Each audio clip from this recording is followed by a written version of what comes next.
The state government will soon allow fracking this afternoon. Fracking would only be allowed on existing petroleum titles, amounting to about 2% of WA landmass.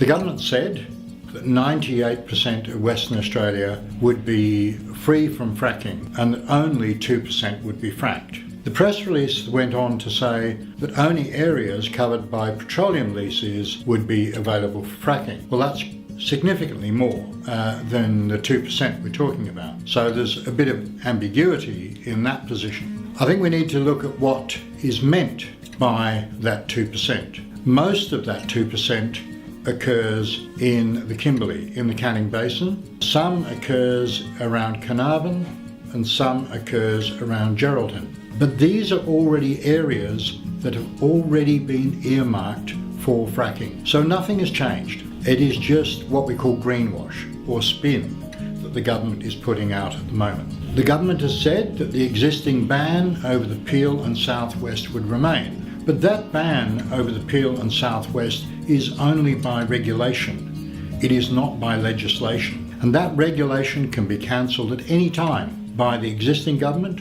or by a future government. So there's no surety even in that one. The government has said that national parks and areas of heritage will be protected. We have to remember that the government is already in the process of considering that significant portions of the Canning Basin would be up for national park, especially in the area of the Fitzroy River. So we need to know what is actually meant by that statement. The government has said that consent from traditional owners and farmers would be needed to allow for fracking. Now, there is an issue there, is that currently traditional owners only have the right to negotiate in good faith under native title. They don't have the ability to prohibit. One would imagine we're going to have legislation to back this up, as current Commonwealth government legislation only allows a negotiation.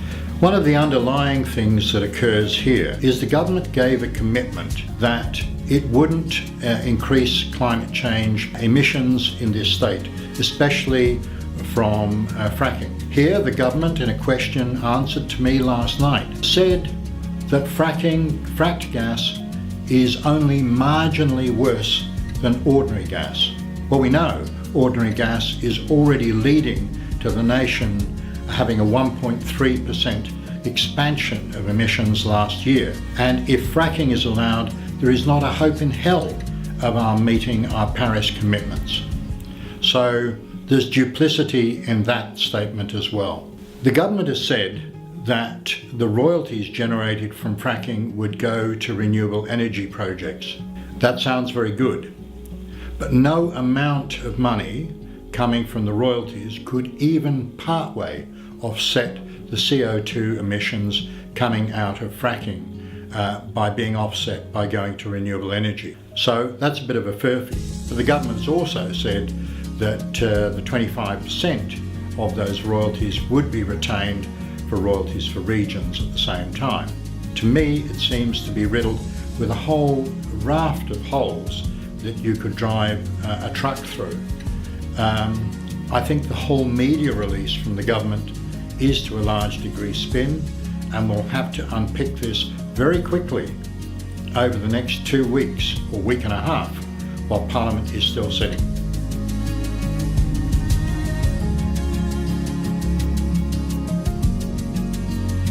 Authorised by Robin Chappell, 41 Havelock Street, West Perth.